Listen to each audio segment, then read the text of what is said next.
Welcome everybody to another ADP Translations class. On today's class, we're going to be reviewing some of the idioms that we saw a couple of weeks ago. And in addition to that, we're going to add more idioms. Why are idioms very important? Because very often they can bring home a certain concept in few words, especially if it is a complex one, as you will see. And I'm sure that you have heard some of these idioms before. And really, I truly believe that they either make you or break you.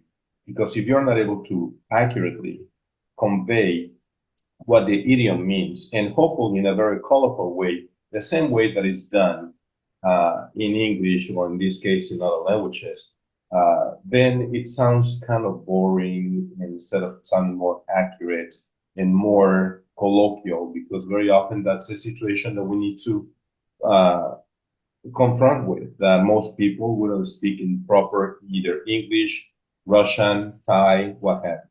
Most of the time, we tend to use colloquial expressions, and especially when we're talking about the dynamics and different relationships that we have with other people. Now, with that, the first set of idioms that we're going to see, these are idioms that you have seen already, and the purpose of today is to review some of these idioms. Make sure that you know exactly what it means in English so that you can interpret them in some of your working languages. Now, with that, let's go ahead and begin with the very first one, which is bury the hatchet.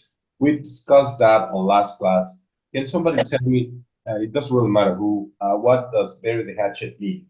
Let's say that I'm speaking English and everybody's speaking English, but I just don't know what bury the hatchet means. So how would you describe it for me, Lily? I would say that to bury the hatchet is to forgive and forget, and to make peace with someone that I or you or whomever has had issues with in the past. I would say make peace, not forget and forget. It's like, you may not forget it. There's another idiom for that.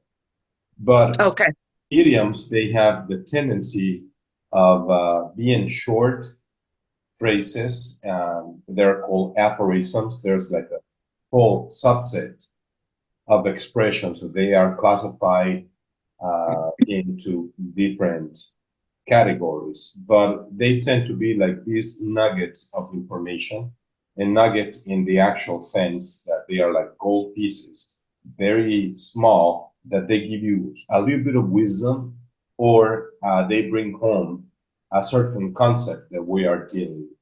So in this case, it means, yes, make peace. It's like, let's go ahead and just, could be close to calling a truce, but actually it's not a truce, but rather it's like, you know what, let's not fight anymore. So let's bury the hatchet. Very well. Ognia, Yeah, good morning. show your true colors. What does that mean? It means like, how to say, shows exactly what the person is. Exactly. And usually we say it when it's negative, not really positive. Yes, exactly. That's exactly what it means. And thank you for reminding me of that. Many of the idioms, they have, and not all of them, but many of them, they have either a positive or negative assumption or aura around them. And in this case, it's a negative aura. It's like, that person is really showing his true colors. So like we discussed last time that we saw this, in Spanish at least, we call it, the person is showing his copper. Copper, because, we have three different kind of metals: gold, silver, and copper. Or in this case, we call it bronze, but in Spanish, we call it copper. So it is showing that the kind of a person who he or she is. Very well. Alexander, what's good for the goose is good for the gander. So what is good for the female goose is actually, goose is a male goose, and gander is a female goose. Oh. So what's good for the goose is good for the gander. What does that mean? It is very interesting, because All this time I tried to find idiom in Russian, and I find only opposite idiom. What good for Jupiter, it is not good for ox, something like this for bull. But only like today morning I found idiom. It's like in front of law, everybody equal.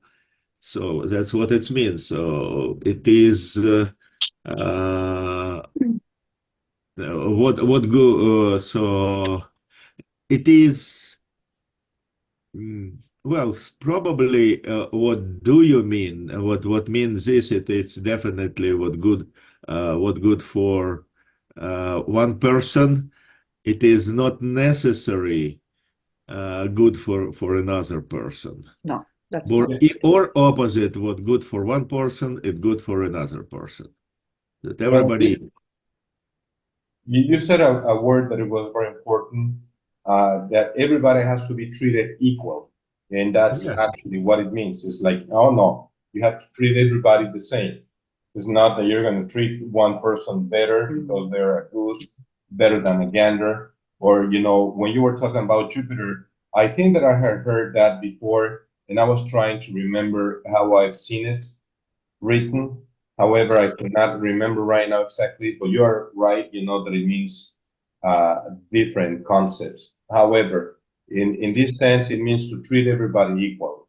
And ultimately, one of the things that we can do, that is a device that I'd like to advise you to use. Let's say the purpose of this class, first of all, and the most important thing is to know what these idioms are and what they truly mean beyond the words. Secondly, if you are not able to come up with the correct idiom in your working languages, then in that case, it is acceptable to come up with a description of it, as long as you are conveying exactly the same message. In this case, you know, what's good for the goose is good for the gander. If I was pushing to interpreting it without knowing how to say it in Spanish, I would say everybody's got to be treated equally, or everybody has to be treated the same. Either one of those two will work very well. Any questions about that, Alexander? no, just what I want to tell you. If you will have some another Russian interpreter, I can send to you video when one person demand another person to translate it correctly, but he speaks only with idioms, and another interpreter get totally lost trying to translate it. Yes. But it's for Russian English, so it is nobody else will understand it. Right. I actually would like to watch that video, and we'll prepare something, okay? We'll prepare Okay. something with the rest of the Russian interpreters that we have. Yeah, let's go ahead and discuss that later, but yeah, we'll discuss more Okay. in depth. Please save that video, okay? Yeah. Now, the next one that we have here, better brains than brawn. Better brains than brawn. Pedro, you discussed the last time what it means. Can you remind us what it means? I'm sorry, I just happened to join you just now. Can you repeat the question, please? Sure. We're looking at the better brains than brawn. And can you tell us what it means? Oh. Last time that you were in class, you gave a very good description. Oh, let's see if I remember it. Okay, I'm speaking about brains, huh? In other words, good knowledge and intelligence is better than brute force. Exactly. You know, better to use the smarts than force. That's a very good one. And Ognia, did you come up with something with that saying, better brains than brawn? In Arabic or French? Either one. Or did you get them both? Actually, no. Okay.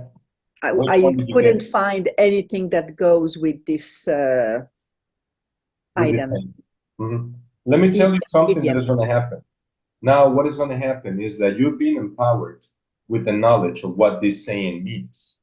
So what is going to happen is that either you're going to be watching, let's say, a video or maybe a conversation, maybe a movie in Arabic, and all of a sudden, it will be right there, and you will Yes. say, that's it, and then it clicks, and then you make the connection. Then your job is to make sure to quickly write it down.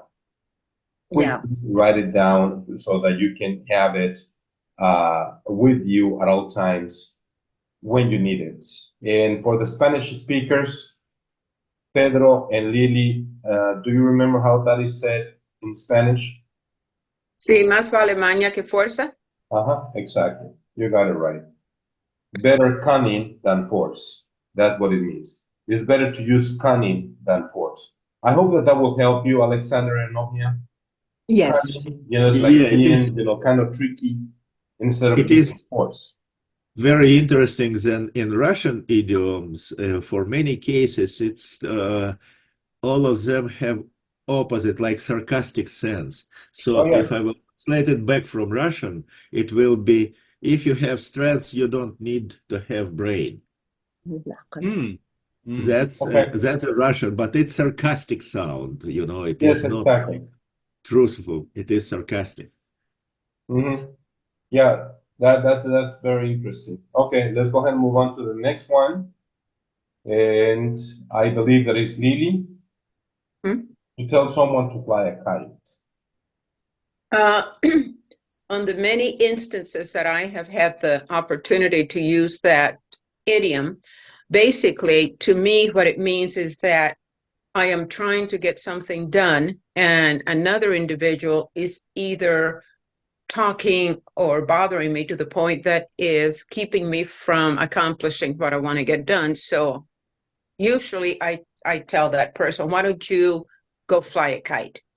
Well, that's very And accurate. That's a basically very leave good me alone. description. With the background that you gave, that is a very accurate description of how this idiom ought to be used. Because it is usually you're telling somebody, go bother somebody else, go away from here. So, because you're doing something else at that time. So that was a very good description. Thank you. Now, let's go Jorge, ahead. Yes. Jorge, permiso. Yo sé, I know that the idiom is poner la marrana, but I wanted to ask you, can we substitute marrana for papalote? No, and that's something very interesting, what you're saying right now, and I'm going to tell you right now why, linguistically speaking. It makes no sense. It's like, here when we say, remember that what we're saying in Spanish, go and see if the pig laid an egg. It makes no sense. But, it's like, yeah, you're going to be doing something, that probably won't be able to find a solution. Is going to take you a lot of time if you were to do it literally. So when you use and substitute marrana for kite in Spanish, it makes no sense whatsoever. Then the person is going to be asking you questions, and then you're losing the purpose of the idiom. Because if I was to hear it, I understand is that you don't want to be bothered. You're telling me to just get off your back, it's like just leave you alone. Now, did I answer your question with that? Because there's something else that I would like to add. Yes. What I would like to add is for Pedro and for the rest of the Spanish speakers who are not Cuban or Mexican. I don't know why, but Cuban and Mexican, we share the word papalote. That is a Nahuatl word that it means a butterfly, but butterfly for a kite. So it's very interesting that it's only those two nations that get that word. Everybody else calls them a comet, cometa, or a kite. Anyway, let's go ahead and move on. I do have a It's like, question, don't bother please, me anymore. Jorge. Just go. I have a question, please. So in other words, if I am doing interpretation and someone tells someone to go fly a kite, I will interpret this idiom with go away and leave me alone. You could, I would say something more like, go bother somebody else. Go bother somebody else. Okay. It's not Okay. leave me alone. It's like, why don't you go ahead and count the stars in the sky? You know, something like that. It's like, trouble yourself with something else that is not me. That's what I'm trying to say. So if you want to get busy, do something, just do it somewhere else and not me. The way that is used in Spanish, usually it is said to children. And when you want to be sarcastic with somebody, especially if it is an adult, the adult will probably take offense to that. It's like, I just told him to go fly a kite. It's like, just go ahead and bother somebody else or go and cause trouble somewhere else, but not with me. So is get busy doing something else that is not bothering you. That's basically what it means. So if you were to say, just go ahead and, go ahead and count the stars in the sky, will make sense because it means, it's like, just do something else that is not bothering you right now. Well, it's still daylight, then go ahead and count the sand in the ocean. Like, get busy doing something else instead of bothering me. Okay. Did that help a little bit, Obia? Yes, thank you. Very well. And I like go and count go and count the sand in the ocean. Yeah, because you will have it all the time there. Make sure that you participate in the interpreting poetry because we have to know a few of the most common poetry, either phrases or sometimes some short poems. And of course, the way that it is being used currently. There are some, I'm sure that everybody has heard, and also some book titles, like The Road Not Taken. I'm sure that everybody has heard that. Oh, she or I decided to take the road not taken. Have you ever heard that expression? No. Alexander, Lily, and Pedro? See, yes, I have. Yes, Yeah, like, pretty much. take the No. road not taken. Alexander, have you heard that expression? No, not not as I remember. Pedro? Yes, I have.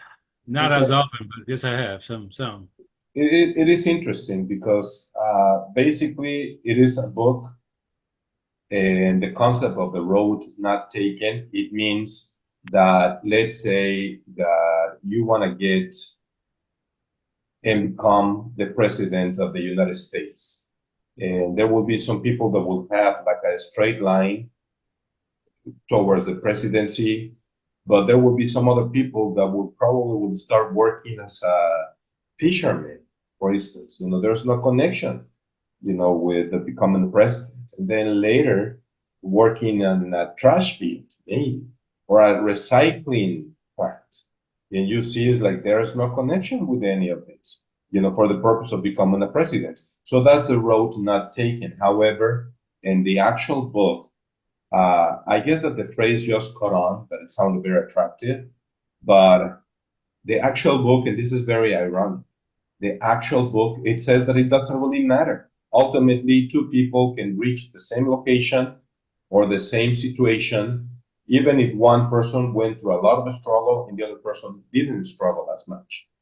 But that's what the actual book means. But in cultural and popular culture, we think of it as the road that it is more fascinating, the more interesting road, the more picturesque, if you want to take it that way, that somebody might have taken. It's like, what? I decided to go to Morocco, but I decided to take a ship and sail over the ocean. So that would be interesting. Instead of just flying, you will get to see other things. That will be the road not taken. I decided to take the road not taken, and I decided to travel from Denver to Mexico riding my bicycle. That would be interesting. That would be the road not taken. I decided to take the road not taken. But in the actual book, it means that it doesn't really matter what you do. Ultimately, you achieve the same goal. But again, in popular culture, because remember that we are in the business of using language and interpret exactly the way that people use the language, not how we what will be the right way, the proper way, but actually how people use it. In this case, it's a very good example. The road not taken, it is people, in popular culture, it means that you are taking the more interesting path, or sometimes the more difficult path to achieve a certain goal. Okay, now with that, ready, Un ready? momentito. Tengo una Go ahead. pregunta. I'm sorry, I have a question. Could you say that the road not taken can be both a positive and a negative? Yes, you can, that's one of those that will be neutral. And most of the time, let me see if I can remember right now, that most people that I heard making let's say a comment, adding a comment to a situation, is like, you know what, I ended up going to Mexico by train instead of riding a bus or maybe flying into Mexico City. And then somebody else, so you said to take the road not taken. So in that case, it's like, just an affirmation, sort of neutral. But yeah, it could be either or. Okay. And I guess that it has a lot to do with the way that is delivered. So it could be sarcastic. You just add the proper intonation. Okay, so you decided to take the road not taken. So. Okay, Thank you very much, Jorge. Jorge. Yes. So general question about idiom. So you interpreting and you hear something, you understand that it's idiom, but you have no clue what does it mean in real. What will be your action? I would ask, if I don't know exactly what it means, and if I am confronted with a situation that I'm assuming that it's an idiom, and that I'm not really gathering what it means, then I will stop and I will say, I'm sorry, what do you mean by that? It sounded to me like an idiom. What do you mean with that? And then I'm hearing, the explanation or whatever explanation that the person may give you. And let me tell you that there are some times that some people will give you the wrong explanation for an idiom. As you have seen in this class, we have some certain assumptions because nobody has confronted us with that. Well, what does it mean? Can you explain it to me? So in a situation like that, if I'm confronted with a situation that I hear an idiom that I don't know what it means, and I don't even have a clue whether, first of all, it is a positive or negative idiom, then I will stop and I will ask. That's the right thing to do. The interpreter is not familiar with that idiom. Can you explain that for the interpreter? What idiom? What you were saying, to bury the hatchet. Oh, that means to make peace. Oh, got it. And then at that time, if you cannot come up on the spot with the correct idiom in your working language, then it is okay to give an explanation. That's why on the second slide, I was talking about giving an explanation if the correct idiom doesn't come to mind, because ultimately we want to make sure that the person that we're talking to, we're painting the correct picture for that person. When people talk, most of the time, we're trying to create a picture in our heads. Yes, we hear words and sounds and whatnot, but for the most part, we're creating a certain image or a feeling in our heads, and in our hearts, in our heads, we're trying to picture how somebody may feel. That's the way that we communicate most of the time. Not all the time, but most of the time. So when we do that, we are interpreting, we're trying to portray, you can think of yourselves as painters. Am I adding the correct color to the phrase? Am I, if the person is emphasizing a certain something, and let's say the seriousness or the danger that may be encountered in a situation, am I conveying that danger? And there are some times that it can be done in very subtle ways. I've noticed myself that through intonation, sometimes you can add the correct emphasis. And of course, we'll discuss that when we talk about books, titles, and poetry. Now, let's go ahead and move on. Ready, Freddy? And that's It is Alexander. It is your turn, Alexander. Ready, Freddy? I did not comes out with any idiom unless I will translate it. Are you ready? That's it. Yeah, that's good. That's good enough, because our goal is to convey accurately what has been said. But of course, here is something else that may help you a little bit. When we were talking about intonation, you can say, "Are you ready?" It's like, just by, this is like a funny way of saying, "Are you ready?"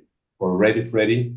Are you ready? It's just adding the intonation that it sounds like exciting, because when you say "Ready, Freddy," it is when you're doing something exciting. That's why I'm having for all of you this picture of something that is very exciting. Well, this is exciting to me.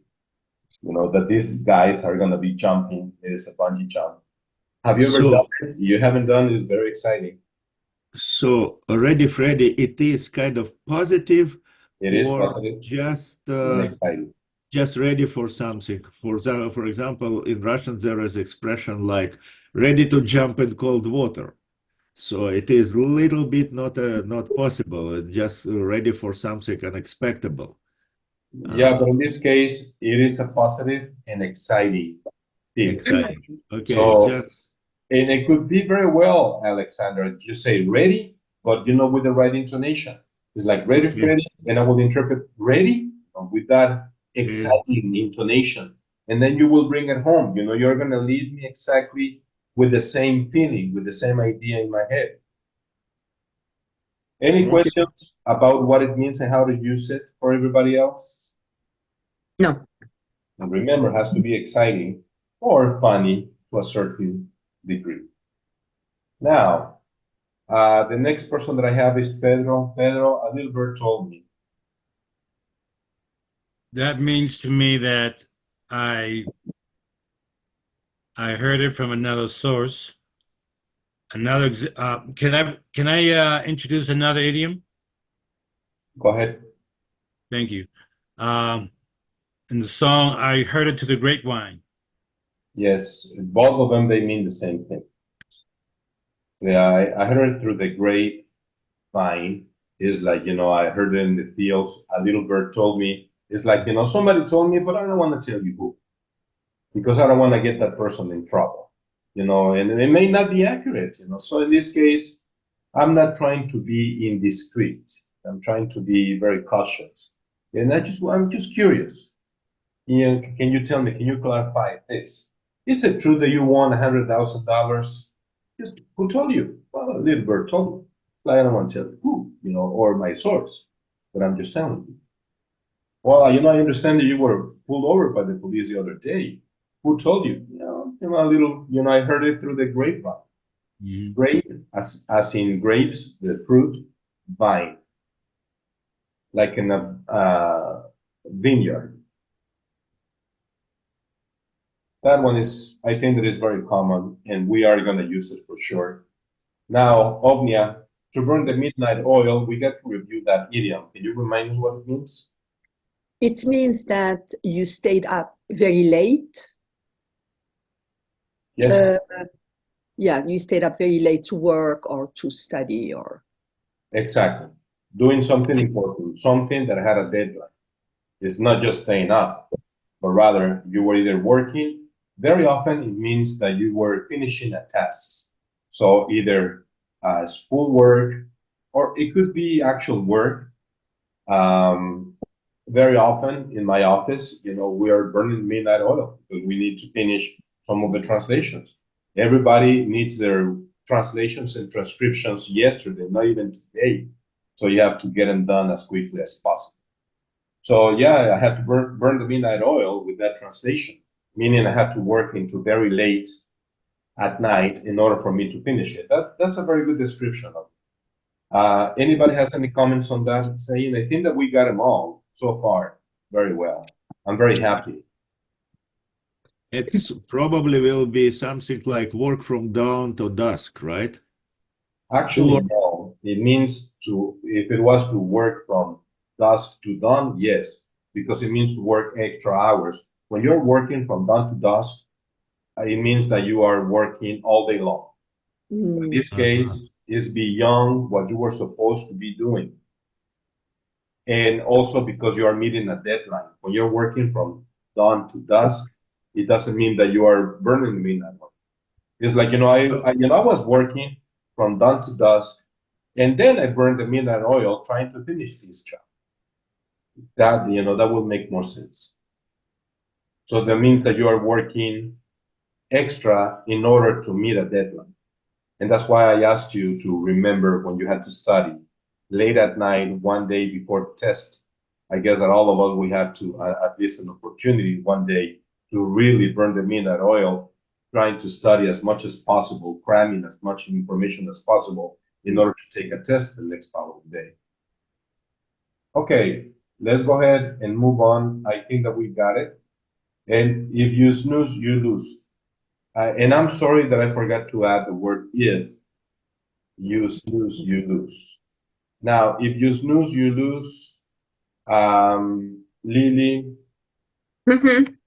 what does it mean? Yeah, that to me means that one who procrastinates usually does not end up getting what he or she wants to accomplish, whether it's to go buy something, to finish a task, to make a phone call. It doesn't matter what it is. It doesn't matter what the action is, but if you procrastinate, you're not going to accomplish it, or you're going to get there too late. I'm struggling right now with the word procrastinate because I'm thinking that it does, to a certain degree, convey what the idiom tries to say. But I'm going to wait a little bit. Alexander, did we get a chance to see this idiom last time that we were reviewing idioms? No, I have not seen this idiom, but if somebody will tell it, I probably will translate. If you're not paying attention, you will not get this whole thing. Okay, yeah, I like that. In other words, if you don't act timely at the right time, you may lose an opportunity. That's actually what it means. That you have to sharpen up, pay attention. And if you don't act at the right time, you may lose an opportunity. Now, in Spanish, it is very funny the way that I said, because we literally say, the shrimp that goes to sleep, the water current takes it away. So it makes no sense. Can you imagine if somebody was to come up to you and say in English, well, if he decided not to buy that house before the increase in interest rates, and I told them the shrimp that goes to sleep, the water current takes it away, you will start wondering, what about the shrimp? And why the water was important in all of this? You start to question the idiom, but in Spanish, it makes perfect sense. I guess that I told you already how to interpret that, right, Lily? Mhm. Mm. And I'm sure you heard that saying in Spanish. Oh, sí, camarón que se duerme se lo lleva la corriente, ¿verdad? Exactly. And, but did you know that they were connected with the if you snooze, you lose? Mm. Because that's Can you? I didn't hear you. Can you say that again? Did you know that they were connected? If you snooze, you lose, with the idiom, if the shrimp goes to sleep? I think they're very similar. Yeah, I do. Actually, see that's the correct. It's not that they are similar. That's the correct interpretation for the idiom. Mhm. So I want you to use it. Okay. When you hear, anything related to the shrimp, this common saying, well, if you snooze, you lose. But yeah, it means you need to act promptly at the right time, or Okay. be, watchful so that you don't lose an opportunity. Now, Omnia, does anything come to mind with that? Kind of, in Arabic. Mm. And what does it mean, the one in Arabic that you're thinking of? Like,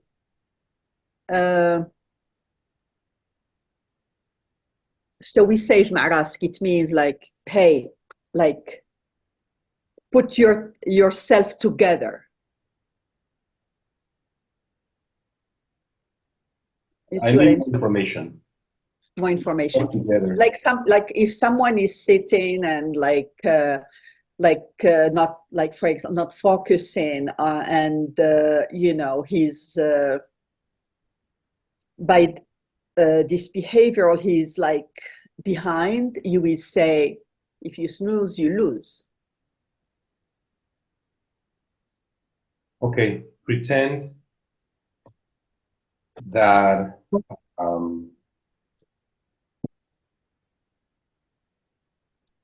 that you are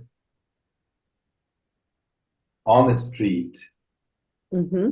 somewhere in the world, doesn't really matter where. And then all of a sudden, from an airplane, there's like money falling down, and everybody is grabbing the money. And once you assess the situation, you realize that it's a great opportunity to get free money. And let's say that you need the money, and then at that time, you may turn to somebody and say, "Hey, if you lose, you lose. Let's go ahead and get some of this money." So you have to Exactly. grab the opportunity. Okay, very good. Now I'm glad that you're saying that. So that means that you understand very well what it means. Okay, let's go ahead and move on to the next one. And this one is for you, Ognia. Hold your horses. Hold your horses. Did we get a chance to see this one last time, Ognia? I think Mm-hmm. we did, right? Yeah, Yes. Lily is saying yes. Yeah, Okay. I wrote it down. Yeah, I have it written down from last time. Okay. And Ognia, what does it mean, hold your horses? Get ready. No.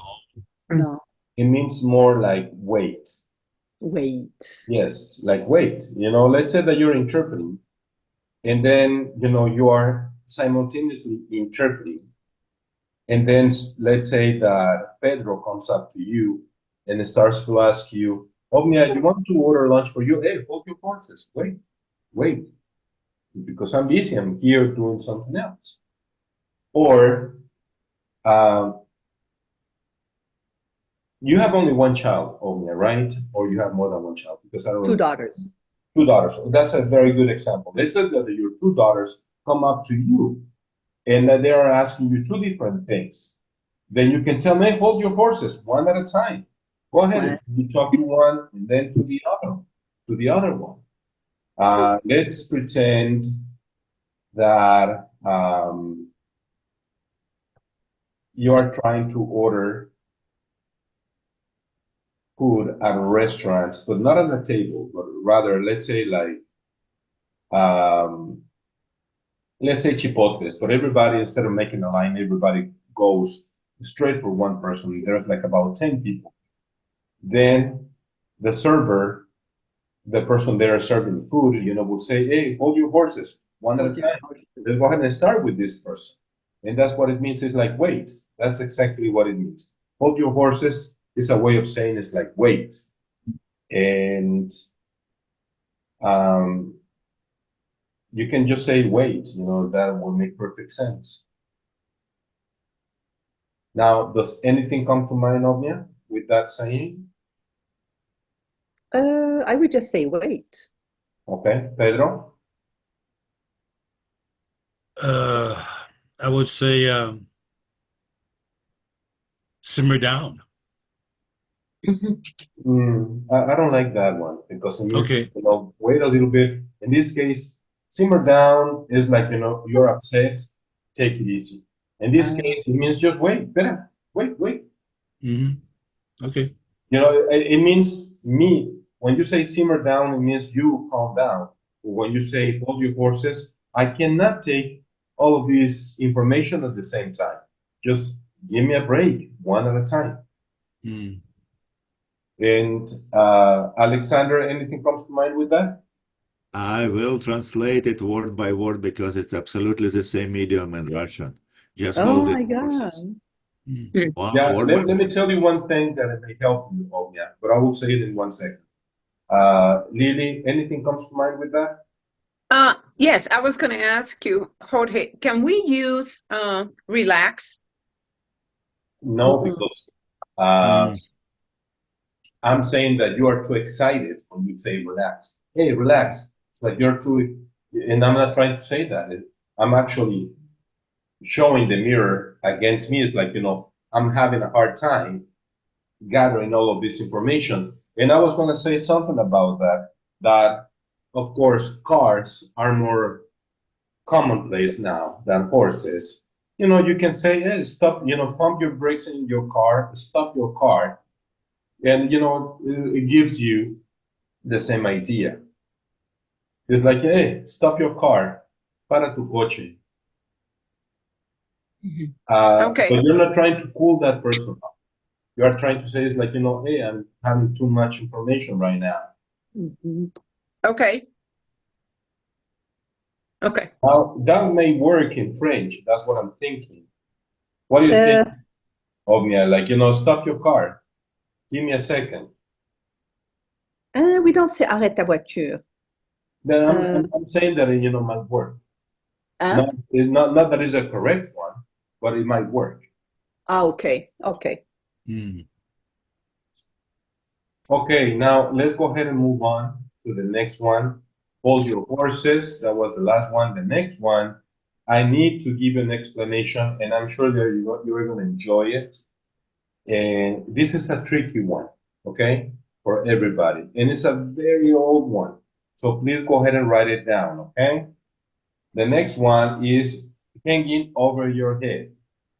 Hanging over your head. I'm sure that many of you have heard it. Alexander, have you heard that expression? Hanging over your head. Let me give you more context for that phrase. Well, let me tell you, what you did was very serious. We're going to suspend you from school because you were smoking in the bathroom. However, we decided to postpone or not to suspend you for the time being. But if we catch you smoking again, we are going to suspend you not for 10 days, but for a month. So that will be hanging over your head so that you will not smoke in the bathroom. A different example. Let's pretend that Mr. Moxo, we caught you driving once again, speeding. So what we're gonna do, we're gonna give you 60 days in jail, but we're going to suspend them on the condition that you don't speed again for the rest of the year. So the 60 days will be hanging over your head. And if you get caught driving, speeding again, then you will have, besides having to pay for the new crime that you might commit, these 60 days will be applied in your case. So those 60 days will be hanging over your head. Can we say those are conditions or not really? It will be pending. It will be pending. I'm going to give you an explanation how this idiom came about. But first of all, I want to make sure that you have heard it. The first person that I need to ask is Lily because it was her turn. Lily, have you heard that expression before? Oh, yes. Oh, yes, I have. But I think this idiom can be a little bit problematic too. Right. Because of the meaning of it. See, I guess an example that I would come up with would be, a person would not be able to apply for a certain job because he's got the robbery charge hanging over his head. Does that make sense? But let's say that the person complies with everything, then he will be able to apply for the job. Hanging over your head, it means that it's only for a limited amount of time or for a certain period of time that is going to go away if the person complies with everything that they're supposed to be doing. That's the way that it's used. Okay. Okay, so the example I gave would not work then. Well, it will work partially as long as the person may apply for that job later on. Just Okay. like, right now, you cannot apply for this job because you have this pending case of robbery. So right now, you see, no, I don't think that it's going to work that well. Okay. Thank You you. know, in this case, what it means is that if you don't do what we're asking you to do or what you were supposed to be doing, then at that time, whatever force is going to be applied, whatever penalty is going to be applied, it will come into effect. Okay, thank you. Thank you. There is a word in core that's what like they use, right, for that. We'll talk about it in a minute. Okay, I want to make okay. sure that you have heard it and see like what we're doing right now is making sure that all of us were on the same page. Once again, another idiom, being on the same page. Because there are some times that we understand certain idioms not the correct way because nobody has confronted us with that. Until you get confronted with that, oh, you know, I thought that it meant something else, or I thought that it could have been applied in this situation, but not on this.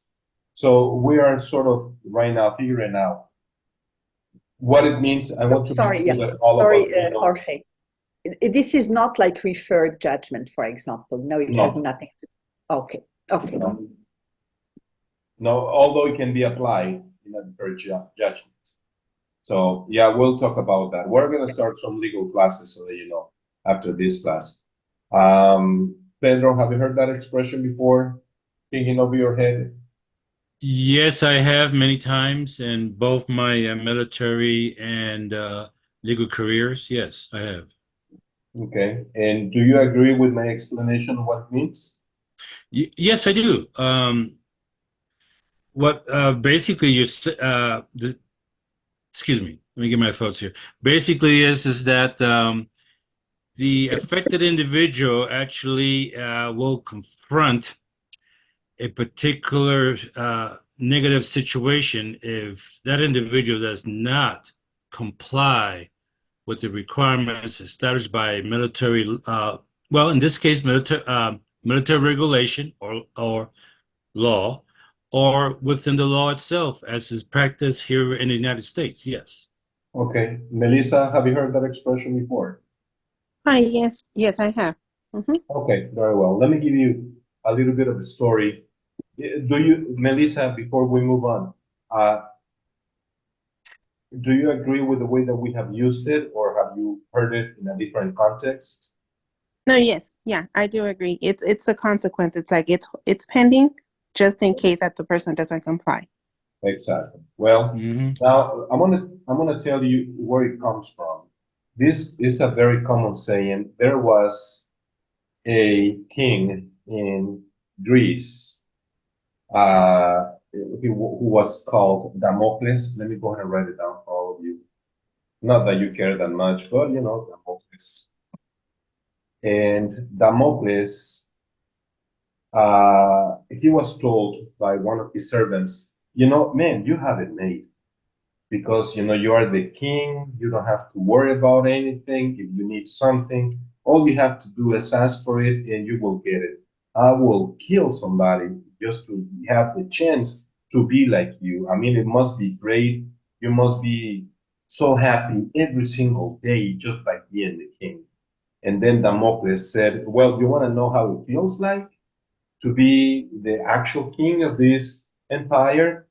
And he said, you know, we'll give anything in the world so that I can have at least one day feeling the same way that you do. So what Damocles did, according to legend, is to get a sword, a very heavy sword, and tie it with horse hair all the way to the ceiling. And it was there dangling, just moving, swaying back and forth, while he was underneath. You know, this servant was underneath. And then he said, you know, that's exactly the way that it feels. You know, that at any time with the horse hair may not be strong enough and the sword may fall on me and kill me. So that's where we're getting this saying from. And in fact, we can say it like that in Spanish. And when somebody means it in a literal way, you can say it's like Damocles sword.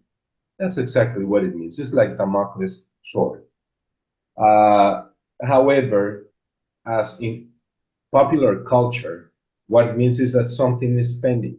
And I will use the word pending. I haven't come up with a better one to interpret into Spanish or in other languages. But there are some times that will be appropriate to call it like like Damocles sword or the sword of Damocles. But for the most functional ways that we can use it as something pending. So that would be something that is pending or outstanding or just waiting for you if you don't comply with whatever is being asked of you.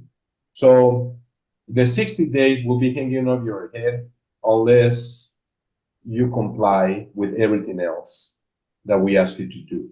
Then at that time, I will interpret that. So the 60 days will be there waiting for you should you not comply with everything that we ask. Waiting, pending, outstanding, all of them, they work. I don't want you to use Damocles sword unless that you think that will be appropriate, which in my experience has been only like probably 5% of the time. When somebody means it like literally like the Damocles sword. But I wanted you to know just in case that you ever needed it. Now, Alexander, any questions about that? No, yes, I am agree with you because maybe only one person of 20 no, maybe even less. What does it mean, Damocles sword? Well, So well, it's you shouldn't care. You know, just we're not in the business of caring if whether somebody understands us. We have to know it so that we can, convey the accurate meaning. But let's say if somebody says, the 60 days will be hanging over your head, or the suspension will be hanging over your head. I will not say it will be hanging over your head like Damocles sword. I will not say that. I will say, they are just waiting for you there if you don't comply, because that's what it means. And most people, English speakers, they don't know that much about Damocles sword. And I would say, this is my bias, my personal bias.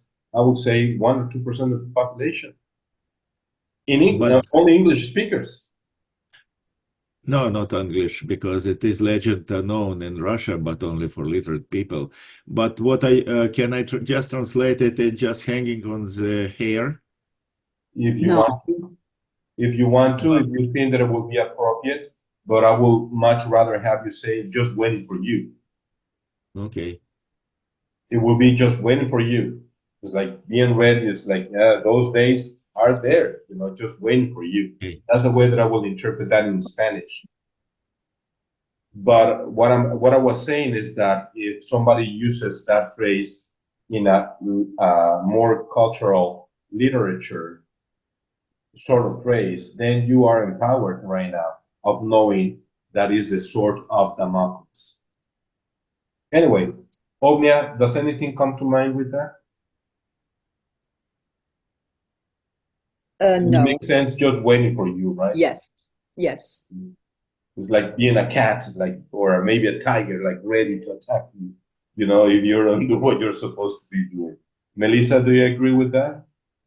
Yes, I do. And Lily?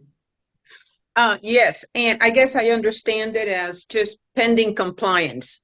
Would that be correct?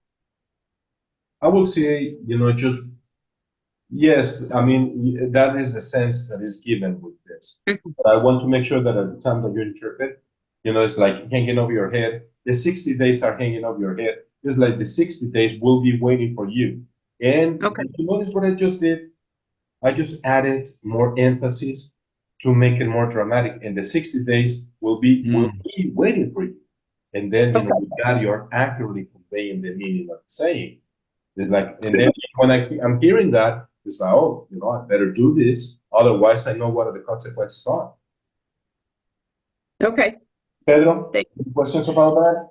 Do you feel Yes, comfortable with saying? yes, I do. I agree. Especially since you added the dramatic factor behind a situation that you just explained. Yes. That's a beautiful saying, and also is very commonly used. So I'm very happy that we had a chance to review it today. Now, let's go ahead and move on to the next one. And this will be the final one that we're going to see today. Actually, let's see if we can pull two of them. So that you know we're halfway through all of the sayings that we have for this class, even though it seems that we've been running through all of them quite fast. In for a penny, in for a pound. The next person whom I have here is Lily. Have you heard that expression, Lily? I In for a have never penny, heard that. I have never heard it, Jorge. Never. Oh, that's so exciting because you're going to be empowered the right way the first time, because we Good. have to be relentless every time that we get new information. We need to make sure that we learn it the right way. Melissa, have you heard that expression before? In for a penny, No. in for a pound. No? Neither. Can you say it one more time, please, so I can write it down? In for a penny, in for a pound. In Thank for you. a penny, in for a pound. And I will give some examples how it is used.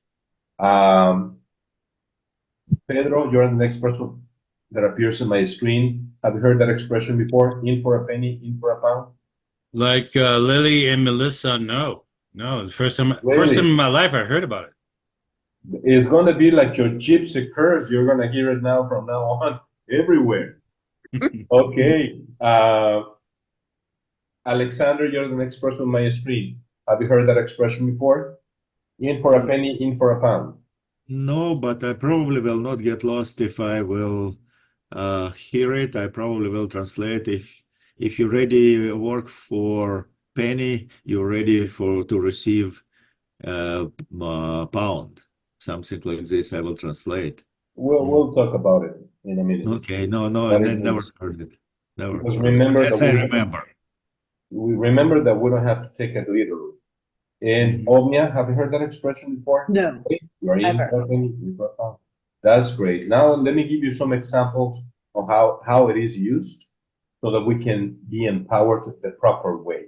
And very often, people just shortens this idiom by saying, hey, in for a penny. Now, let's say that all of us, I have a minivan, and all of us were riding the minivan.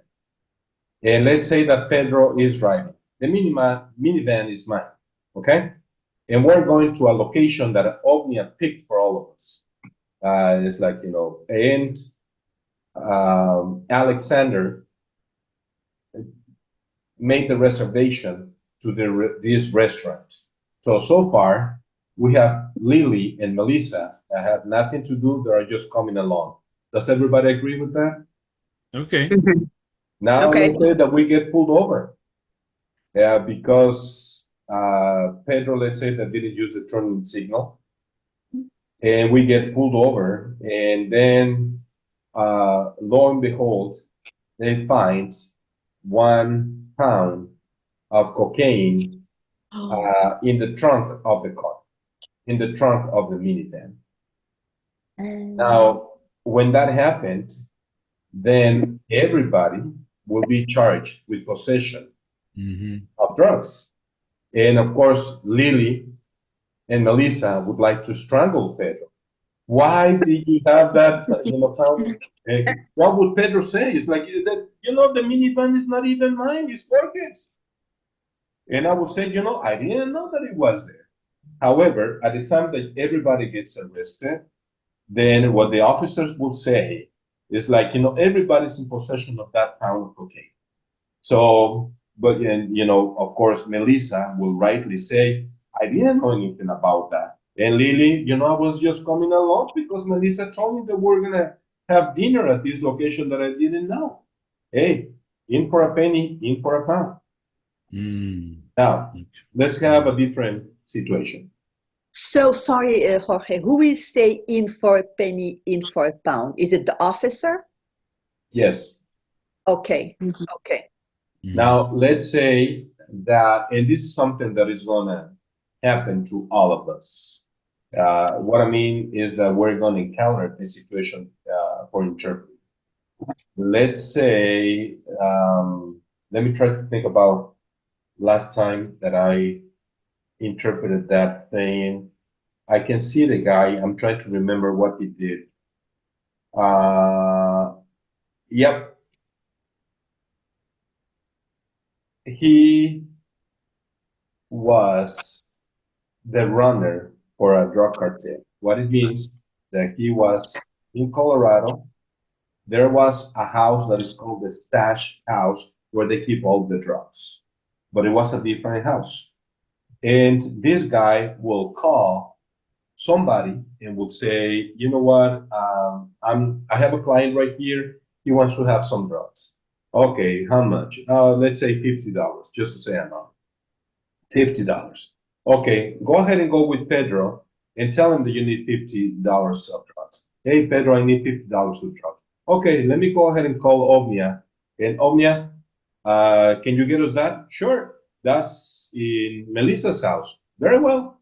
Okay, so Melissa calls Lily, and Lily makes sure that Omnia has the drugs so that he will bring him to Pedro. With that, all of us were involved. When we get Yes. arrested, then at that time, let's say that I get arrested, I would say, but I didn't have the drugs. But in for a penny, in for a pound. It means you were involved. And because you were involved, and here's another one that I think that is more accurate. And now I remember this case. In this case, this girl called a guy and said, you know what, I want to make out with you. And the guy was very excited, because he was going to be with this girl. So the guy comes over to this girl's car, and they are at a park. So they meet at a park. And then once he gets out of the car, two other guys assaulted the guy, and one of them robs them. But the guy didn't want to be robbed. So one of them pulled out a knife and stabbed him and killed him. Ooh. Now, the girl was charged with homicide, and she said, but I didn't stab the guy. I didn't stab him. I didn't even know that they were going to stab him.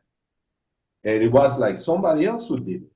And she was told, in for a penny, in for a pound, meaning that you are as guilty as the others, regardless of your participation, just by the sheer fact that you were involved.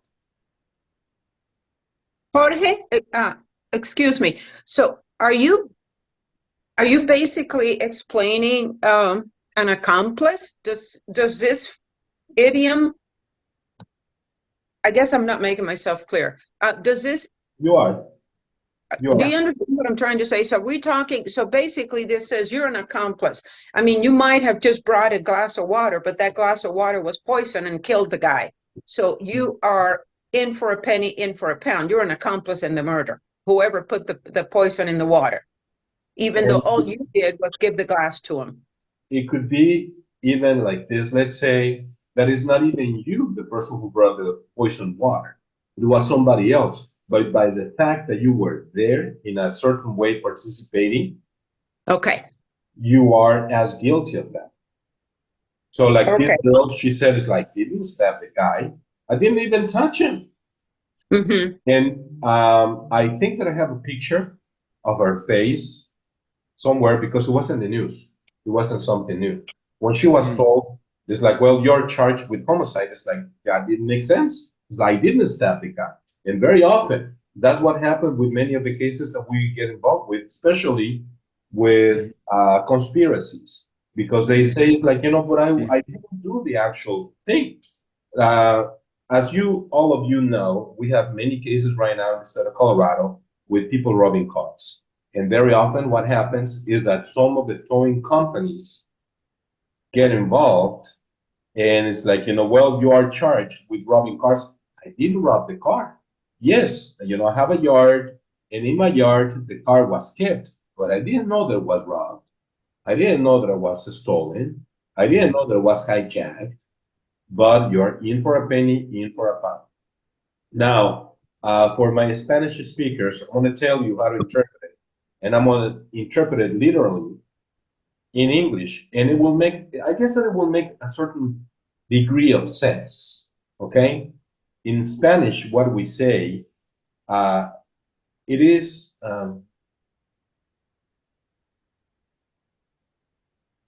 equally as sinful to kill a cow as to hold on to the hoof.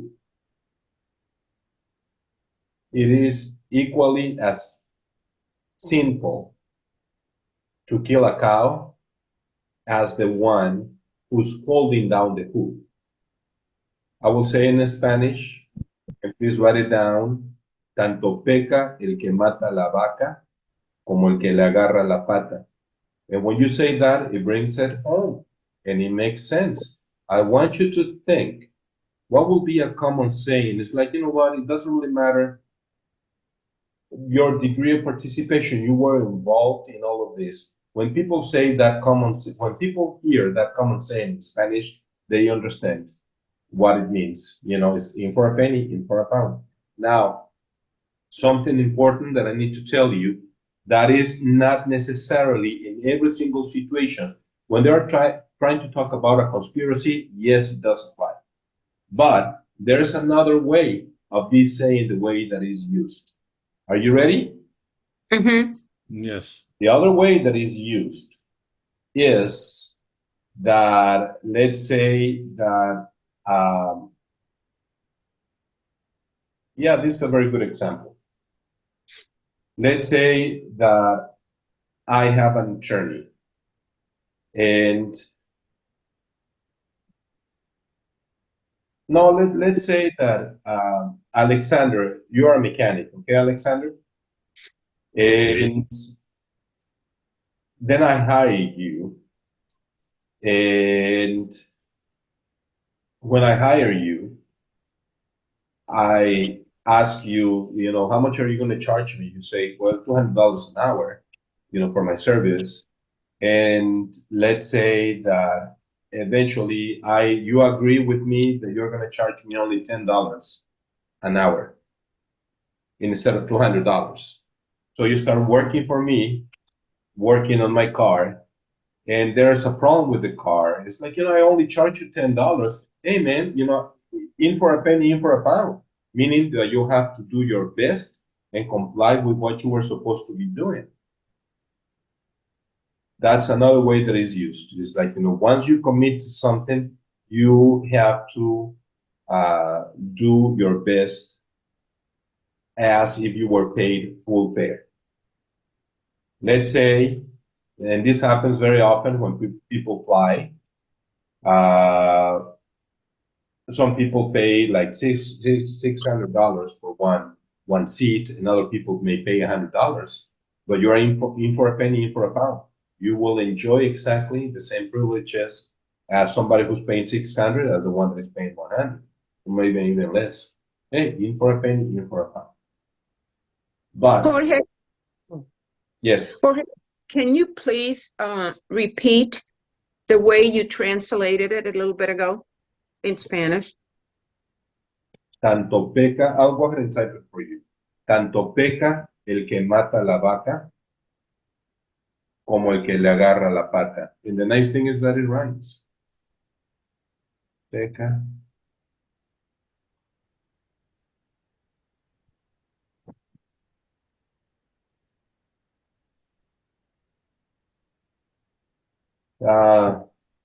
But once again, the way that I typed it for all of you right now, it only applies when it has a negative connotation of, you know, getting involved in something. You're as culpable as other people involved.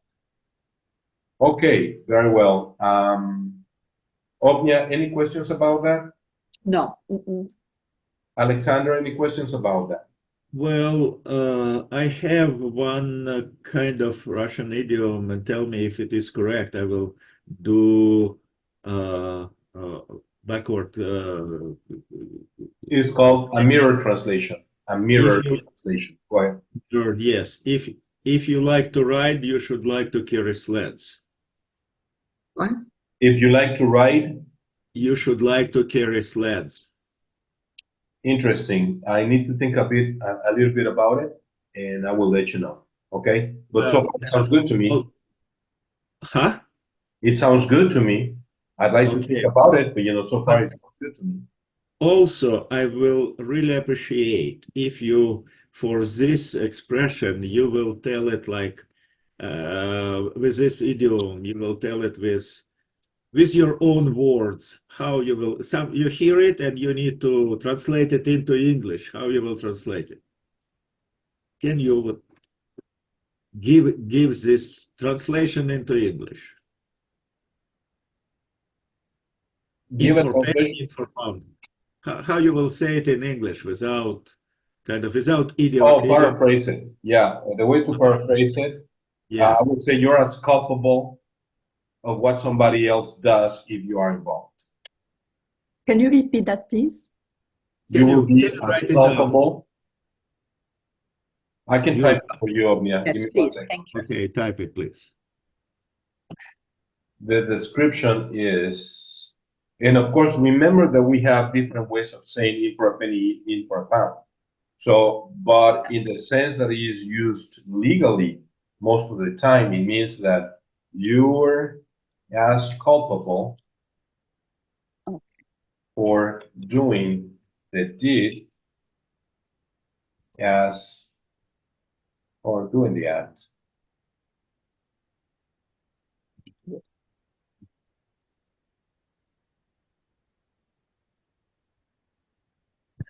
And Jorge, would it be okay to understand it to say that you are as culpable for doing the deed regardless of your degree of involvement?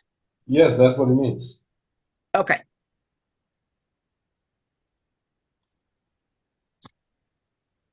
So you said you are as culpable for doing the deed. Oh, here it is. Mhm. But remember that it has to be colorful. Okay. And remember that this common saying also can be used in a situation that if you're performing a job or work for somebody, if you agree to do it for less money, let's say for 1 penny, you have to do it the same way, whether you were paid a pound or 1 penny. It has to be exactly the same. And that's why I gave the explanation of airfare. Holly. Okay. Okay? Good. Okay. Thank you. No problem. And now, since I have you here, Lily, any more questions about that? No, I think I finally got it clear in my head because Yeah, I was nebulous first, but now I think I've got it down. Thank you. Melissa? Yes, I think it's clear. So, okay, so it's, just to make sure I understand it right. So you can say it also like being, okay, you were at the wrong place at the wrong time. Yes. Mhm, No, okay. not exactly. In this case, it means that you were participating in a certain degree. It's not that you are in the wrong place. It means that you were there because you chose to be there. So you have a certain degree of participation and involvement. Mhm. Okay, so being at the place by choice, but then got involved involuntarily. Very often it's voluntarily, but it's like, you didn't stop the person, but then you get charged with homicide. But why did I get charged with homicide? I didn't stop the person. Mhm. I think, Melissa, that you were helping us with some of the cases with the MS-13 cases that we had. And one of the guys basically ran after one guy, tackled him down, and then 2 other guys got there and stabbed him to death. Ooh. Now, the guy holding on to this other guy was charged with homicide, and he said, "But why? I didn't know that they were going to kill him, and I didn't stab him. I mean, yes, I was holding him, but I didn't stab him." And he said, "Yeah, but in this case, in for a penny, in for a pound." Okay. So he is as culpable of killing somebody. He can be charged with homicide, even though he didn't commit the actual homicide. Right. Okay. Mhm.